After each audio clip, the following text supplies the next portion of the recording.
here most of it.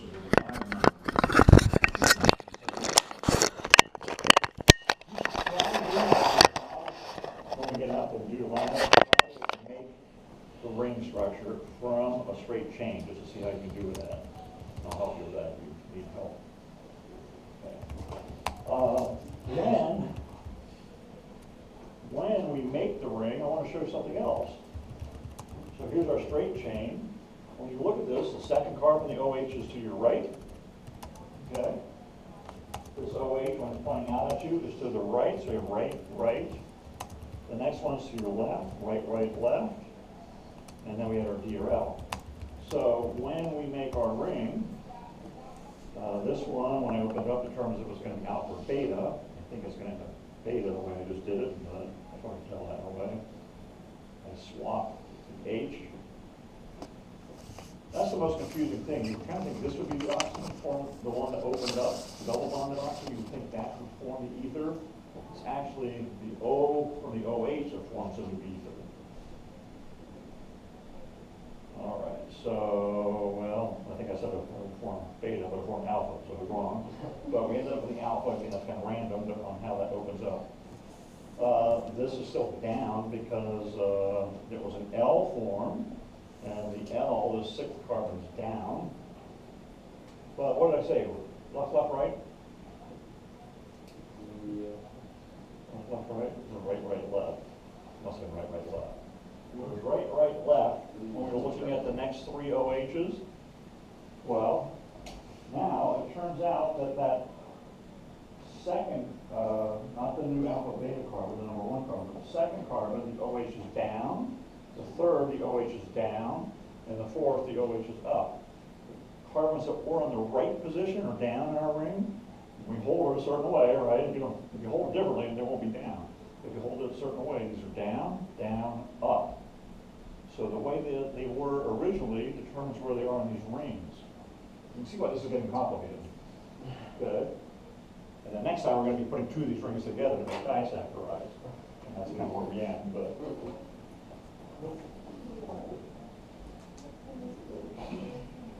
All right, this new stereometric carbon, this is not it's not a super important program word, but you're going to see it, so you all know what it is.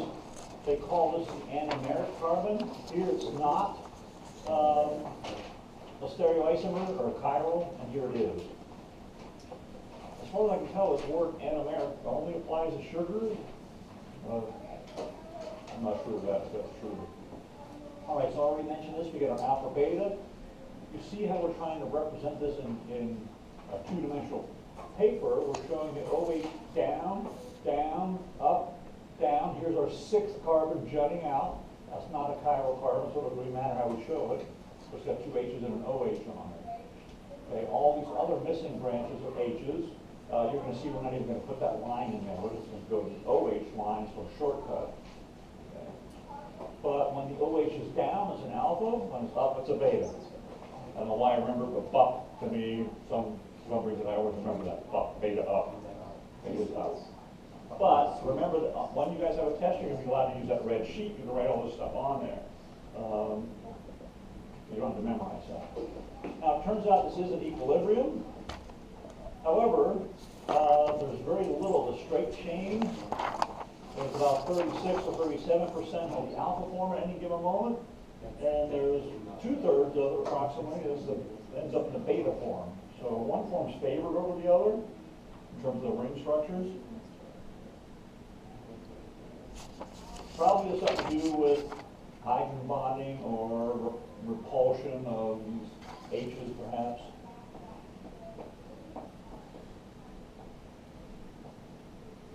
You had the rest of this picture. These pictures behind yours. Don't draw these pictures. Because you have something like that up here, right? It's basically the same thing as those.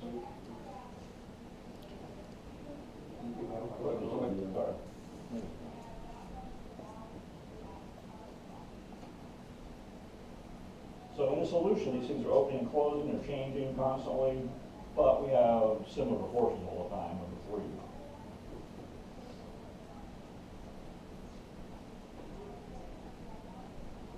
It's kind think about that in a way that's probably kind of new to you guys, right? The molecules just keep changing, and nothing else happening to it, not really reacting to anything. Why do they? Yeah, why? I'm not sure why. What's there? Yeah, I don't really know. I don't have a good. Would you happen to have an answer? I mean, it seems to me that the beta form is slightly more stable than the alpha form, but it's still unstable, and But so he was just asking why it would even open and close to begin with. Yeah. I think because it can. I mean, literally, like the bonding, it doesn't bond strongly enough. Okay, they're not, it doesn't do that when it's solid though, right? When it's not solid. in solution. Yeah. I think all of this is in solution, yeah. Yes, so, hmm because it's in solution, There are different the forms that bonds it can, break. yeah, break, Okay. form and break over and over again. Well, thinking about that, Yeah. water is a powerful attractant, right? So it may be doing something ripping open, Yeah. right? Maybe it's attracting the water that has something to do with it. It certainly only happens in water. All right. So just look at this again to show you what I mean. Now, the new one, right, is number 1 carbon. You guys lose track of your counting because you forget that this is the number 1 carbon. That carbon was this carbon to begin with. So it's the second, third, and fourth carbon that really determine a name. Down, up, down. That's what glucose is. It goes right, left, right on that chart you got. Look at it. Look at the red chart. Glucose, D-glucose goes right, left, right on the second, third, fourth carbon. This is down, up, down on the second, third, fourth carbon. So we know it's glucose from that. Well, D-glucose at least. L-glucose, remember, would be completely opposite. L-glucose would be up, down, up on those 3 carbons. The alpha beta is somewhat random, depending on how it closes. And then the 6th carbon is jutting up on this because it was a D form. If this were L-glucose, we would draw this carbon down inside the ring. I'm going to show you more about that.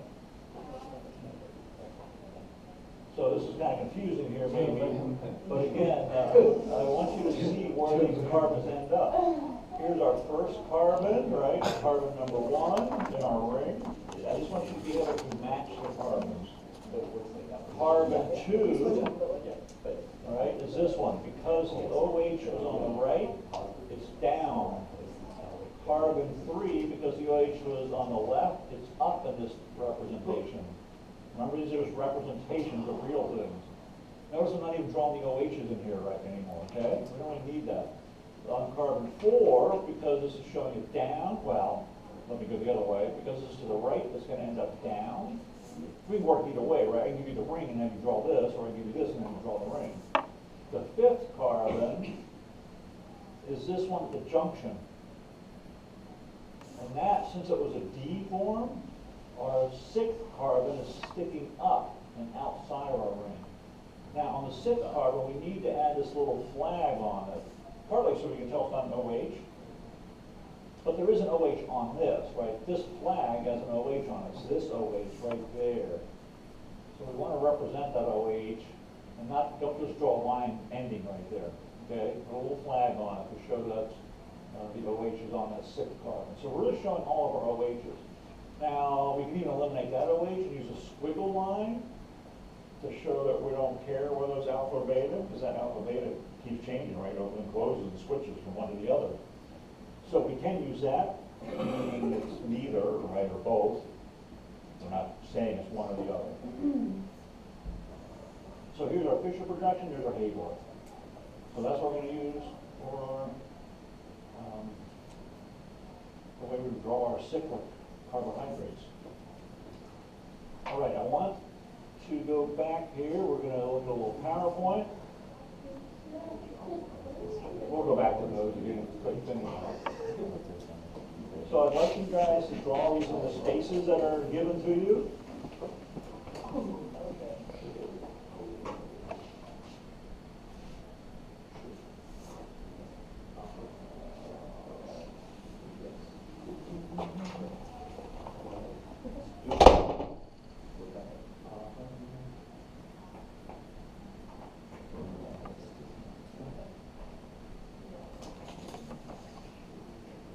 All right.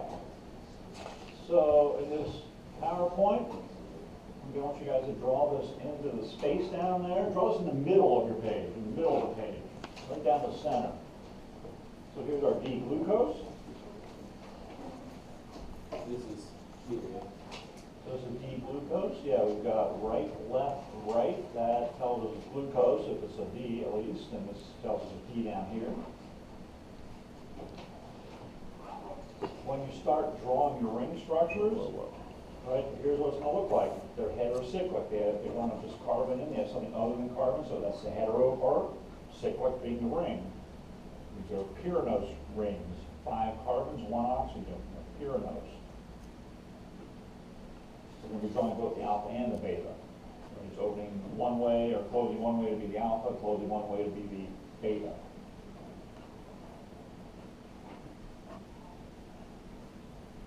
So we're not showing the 6th carbon at this point. There's no 6th carbon shown in this. We have the 1, the 2, the 3, the 4, and the 5 carbon. Okay. Now, if it's a D, which this one is, the 5th carbon is our LOD determining carbon. It's a it's a D form. So we're going to be drawing this line up. If it were an L, we'd be drawing this line down. And our 6th carbon is going to be at the end of that. So now we've got all 6 of our carbons in the diagram. Let's see what happens there.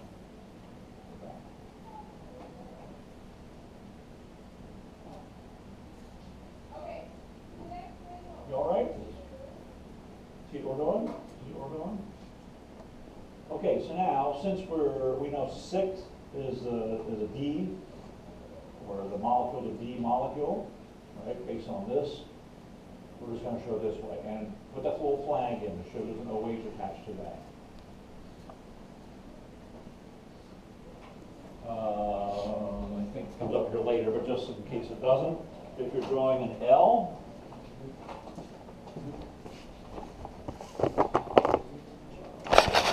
anytime you draw an L, ring structure, you actually draw a little L in there.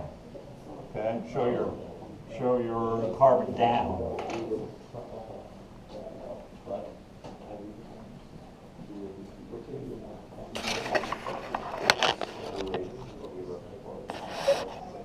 All right, now on our 2nd, 3rd, and 4th carbon, 2nd, 3rd, and 4th, in glucose, it goes right, left, right. That's going to translate into right, or down rather, up, down. Down, up, down. Okay? Same thing on both of them. So remember that at the bottom of each of these lines, or at the end of each of these lines, is an OH.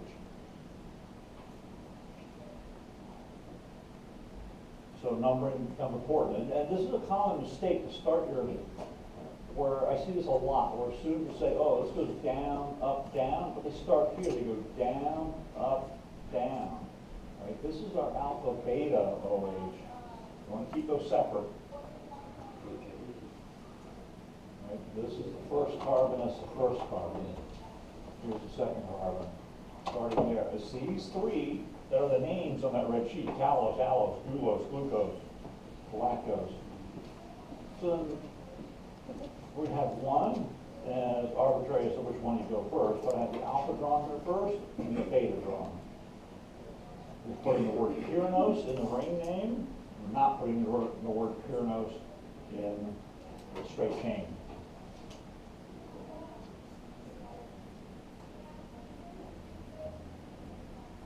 So today you guys are going to be making some models, and you're going to start with your red handout, right? This is all you have on there. This is what you start with, and you're going to have to convert it into a ring. I would say try to build one of these first and see if you can make it into the ring. Beyond that, you just start with a ring, right? But you have to use your red sheet to determine whether these things are going to be up or down. That's it.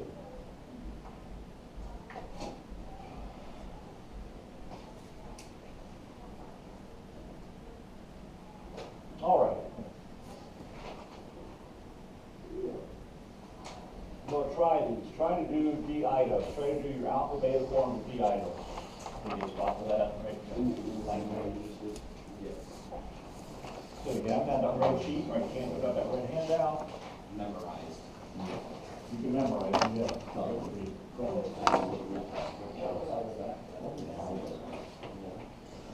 I know glucose, let's go down. Right, left, right, yeah.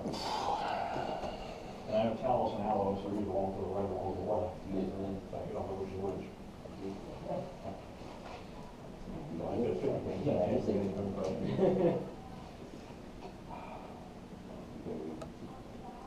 Anybody need help in what you're doing? You're going to start with your ring structures.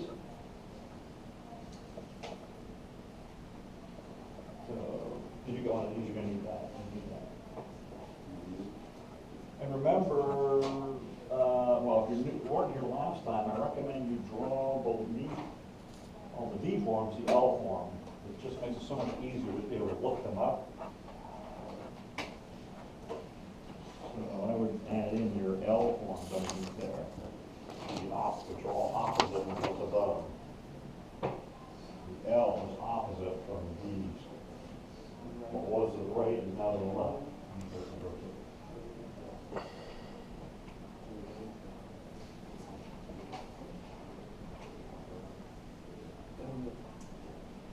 This is D-idos, so I should tell you where that sixth carbon goes. Whether it goes up, a little flag, or down like a little L. And then the rest of it, you got to get off that red sheet. Whether the second, third, fourth carbons are up, or down. Mr. Vivo. So how come when it's D-idos, so this is the one that is out of D, right? Yes. So how come this one goes up? And then all that way down, where you go down, Yes, in terms of learning that, it's, you just have to know that. backwards, yes, yes. So just keep it straight and you're okay. Yeah. But that's a common mistake. Yeah. And, partly because it's not even an OH we're talking about sticking up, it's a whole carbon. Right. We're not really, all the other ones are going to be OHs. The OH is actually this thing sticking out. Right? Yeah. So it's just a whole different rule. It's its own separate rule.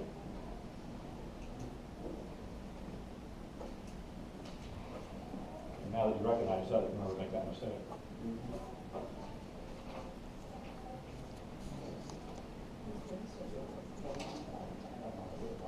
Yeah.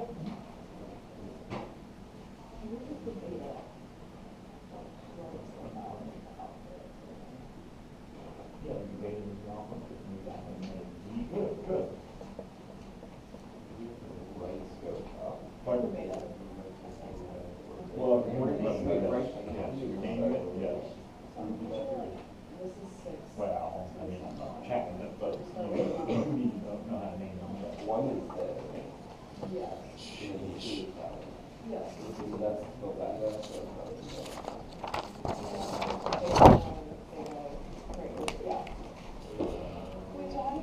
So you start with your basic ring, right, from the PowerPoint, start with your basic ring. This has to be up because D, since it's idos, idos goes on the second, third, and fourth carbon. Remember, the second, third, and fourth are these. Goes left, right, left. That will be up, down, up on the second, third, fourth carbon.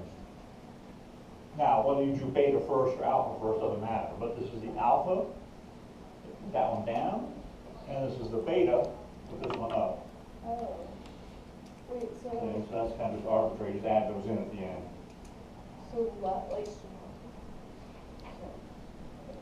For me, Yeah, so for these three carbons only, the rule is if the OH is on the left, we're going to draw that up, the OH up. If the OH is pointing off to the right, it's going to end up down. Yeah. And the biggest issue I see, especially in the beginning, is you're not keeping track of your carbons. First carbon, the alpha beta carbon. All right, second, third, fourth.